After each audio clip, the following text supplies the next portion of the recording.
Kaleshwaram lift irrigation లో భాగంగా బ్యారేజీల నిర్మాణానికి సంబంధించి ఆర్థిక అవకతవకలపై విచారించడానికి తెలంగాణ సర్కారు కీలక నిర్ణయం తీసుకుంది. కాళేశ్వరం ప్రాజెక్టు దర్యాప్తు కేసును కేంద్రం దర్యాప్తు సంస్థ సెంట్రల్ బ్యూరో ఆఫ్ ఇన్వెస్టిగేషన్ కు అప్పగించనున్నట్లు సీఎం రేవంత్ రెడ్డి తెలిపారు. అసెంబ్లీలో ప్రకటించారు.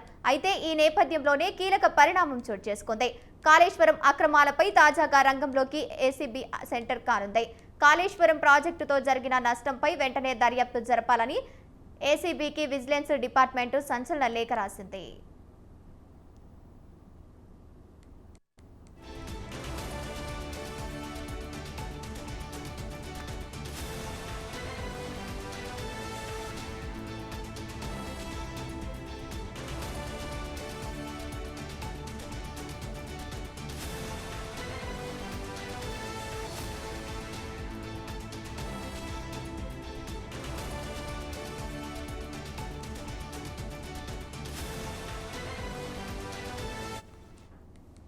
కాంట్రాక్టర్ల నుంచి బాధ్యతలు ఎలా లబ్ధి పొందారో సమగ్రంగా విచారణ జరపాలని విజిలెన్స్ అధికారులు ఆ లేఖలో పేర్కొన్నట్లుగా తెలుస్తోంది.